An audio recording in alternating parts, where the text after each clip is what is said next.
A lot of variable ND filter systems are advertised as having no color cast, but I've tested a number of them, and this is the first one that truly has no color shift at all.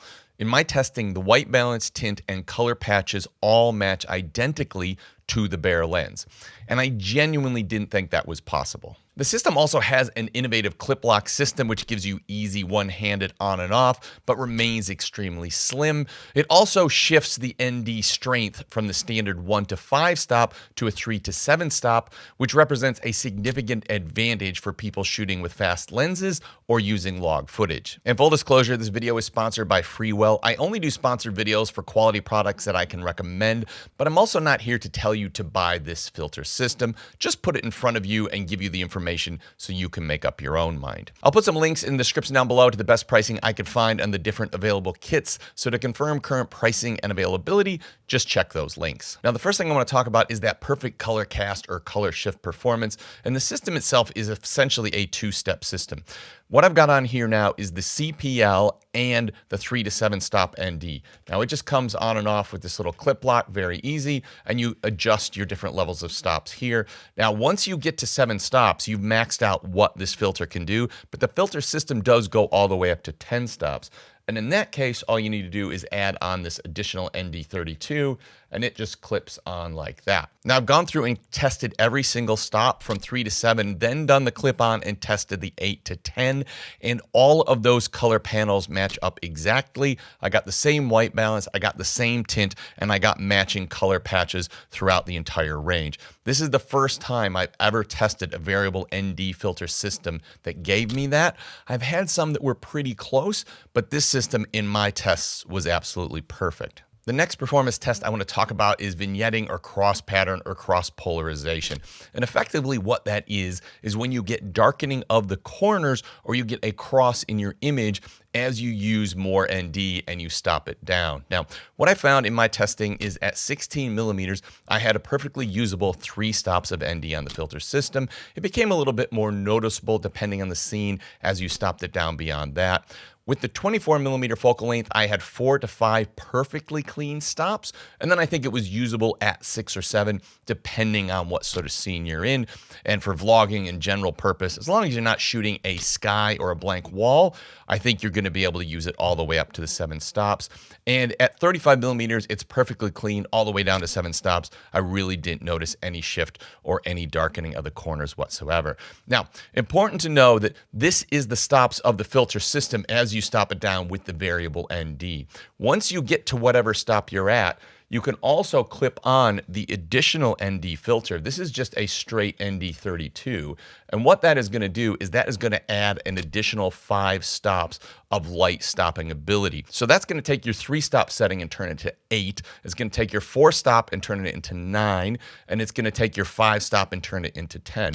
And even though you can turn it beyond that with this additional filter on, they recommend stopping at 10. But I did use it beyond that and I did notice that it still worked. Now looking at how this system works, it is really clever because it is a clip-on system instead of a magnetic system. Freewell is calling this the real locking CPL VND system, and it has a really innovative way it goes on, and it's probably one of the strongest quick on-off systems that I've ever tested. I think it probably is the strongest I've ever tested.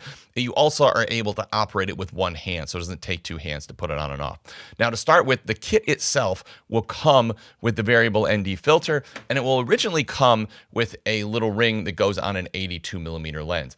If you don't have an 82 millimeter lens, then separately you buy the base plate step-up rings, and they look a bit like that. They're also going to come with a lens cap included in the package. So this is a 67 millimeter ring, and it came with its own lens cap. So if I want to just use it like this, I just want to have a lens cap on and I'm not using the filter, I can just have it like this in situations where the filter is not required.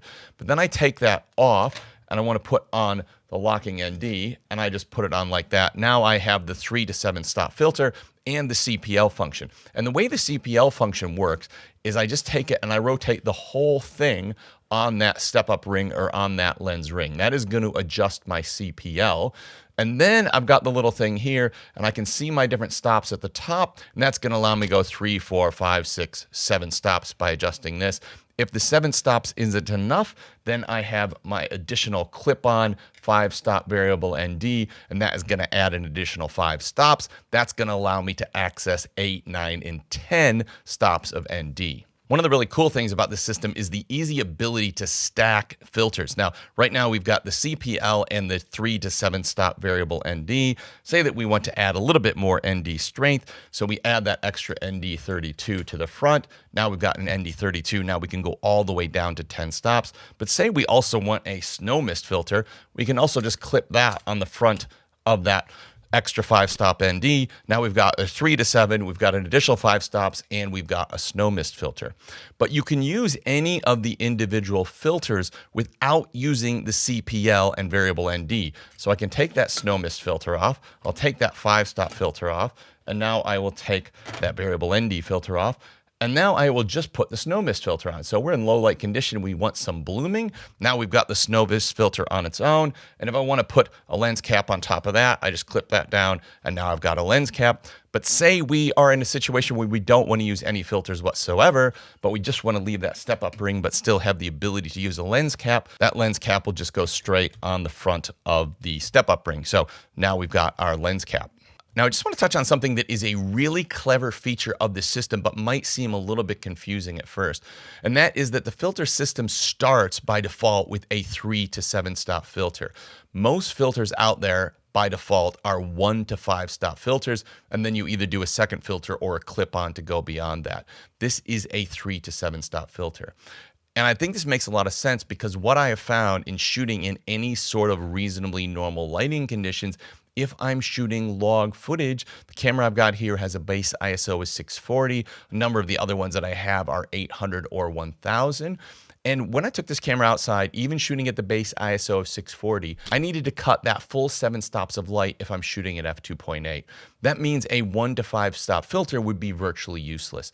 And even when I stopped it down to f4 in reasonably normal outdoor conditions, it was still using 6 stops. So that allowed me to only use the 1 filter. And there was almost no situation with this lens outside that I was going to be able to get away with a 5-stop filter. Now, even when I brought it inside in normal ambient light coming from the windows and shot it at f2.8, I still needed to use the 3 stops of ND. So the filter covered me for that entire range of shots, where a 1 to 5 stop filter would have worked for me indoors, but with that same setup outdoors, I would have had to go with the additional clip-on, or I would have used a 6 to 9 stop filter. Because you don't have those first stops, you may find situations where you're using the camera indoors and you got an image that's overexposed, but then when you put the 3-stop filter on, you are a little bit underexposed. In those situations, you're going to have a couple of options. The first one is you go to your second base ISO and you use the ND filter, and that should work absolutely fine. The other one is you just overexpose. If it's only by 1.5 stops, that's generally not a problem for modern log footage, and you'll be able to pull that back. So that is the only downside that you might run into, but I think it is a reasonable trade-off to have a 3 to 7 stop filter, which also has really good control of cross vignette pattern. Now, I'll just go over the different kit options. I was sent what they're calling the all-day kit, and that is going to include the 3 to 10 stop filter system, which includes the adjustable polarizer. It also has that fixed ND32, which is the extra 5 stops. That's what gets you from the 7-stop filter. The 8, 9, and 10 stops are provided by putting that extra ND32 on. It also includes a lens cap and an 82mm base ring. If you have lenses of other filter sizes, you will have to buy that separately. The base kit just comes with the 82mm base ring. The other kit they're going to have is the Mega Kit. It's also going to have the 3 to 10 stop ND, adjustable polarizer, but in addition to that, it's going to have a 1/4 strength glow and snow mist filter. As well as all the different base ring sizes that are going to be available, there's also going to be a number of individual filters that you can buy. They also sent me the snow mist 1/4, but there's going to be like standalone CPL, a black glow mist, and a UV filter. So you're going to have a range of individual filters that you're either going to be able to use stacked or on their own on the system. There are a number of good variable ND filters on the market right now. And when you look at brands like Polar Pro, Nisi, and Freewell, I don't think you can go wrong with any of them, but this new system by Freewell does offer some innovative features we haven't seen before. The first being the zero color shift, the first of any filter system I have ever tested. The second, the one-handed operation of the locking system, which works exceptionally well. And the other, the shift that they've made from a traditional 1 to 5 stop filter to a 3 to 10 stop, because if you're shooting with fast lenses or shooting log footage with higher base ISOs, I think that's actually a more useful range. I'll put some links in the description down below for pricing and availability on the different kit options. And if you have any questions, don't hesitate to ask in the comments.